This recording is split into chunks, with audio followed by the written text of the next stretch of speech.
Programme ఉందని madam గారు పొద్దున కాల్ చేశారు. సార్ ఇలా ఈవినింగ్ టైంలో మహిళల కోసం ఒక ప్రోగ్రామ్ అరేంజ్ చేస్తున్నాము, మీరు విజిట్ రావాలన్నారు. సరే మేడం తప్పకుండా వస్తాను మాటిచ్చాను. ఇప్పుడు వచ్చాను. నేను కూడా వస్తా ఈ మహిళల ప్రోగ్రామ్ కాబట్టి మా మిస్సెస్ కూడా వచ్చి చూసి ఆనందపడతారని చెప్పుకొని వచ్చాను.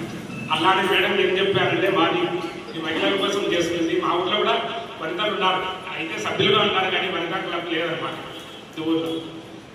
మా గవర్నర్ గారు అడుగుతూనే ఉన్నారు, ఊళ్ళో కూడా వనితా క్లబ్ ఏర్పాటు చేయండి కొన్ని కారణాల వల్ల మేము ఏర్పాటు చేయలేకపోతున్నాము. మేడం గారిని ఏమడుగుతున్నాం అంటే ఇక్కడ చూసే కార్యక్రమం చాలా బాగా నచ్చితే ఊళ్ళో కూడా కండక్ట్ చేయమని కోరుతున్నాను. అప్పుడు చీఫ్ గెస్ట్ నెక్స్ట్ అట్లా సరే ఈ కార్యక్రమాన్ని చాలా విజయవంతం చేయాలని కోరుకుంటున్నాను. వచ్చిన ప్రతి ఒక్కరికి ధన్యవాదాలు. దానికి సుమా గారు ట్రైనింగ్ వచ్చారు. దానికి సార్ పిలుస్తూనే తన అమూల్యమైన టయాన్ని మనం కేటాయించి మన క్లబ్కు విజిట్ చేయడానికి వచ్చారు. సార్ గారికి అందరం ఒకసారి ధన్యవాదాలు.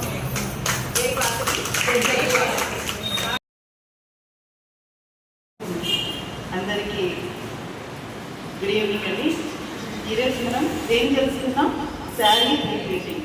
కాబట్టి ఏదైతే శారీ ప్రింటింగ్లో ఏదైతే ఉన్నాయో హ్యాంగర్ కోడింగ్ కానివ్వండి, ప్లగ్గింగ్ కానివ్వండి, టోటల్గా ఏదైనా చెప్పింది కరెక్ట్గా మీరు నేర్చుకుంటారని అనుకుంటున్నాను. ఓకే, ఈ యొక్క కార్యక్రమం మేడం రమాదేవి మేడం గారు స్టార్ట్ చేశారు కాబట్టి మనం ఈ యొక్క ఏదైతే ప్రోగ్రామ్ ఉందో క్లాస్ అనేది విజయవంతం చేయాలి, మనందరం కలిసి విజయవంతం చేయాలని నేను కోరుకుంటున్నాను. Thank you.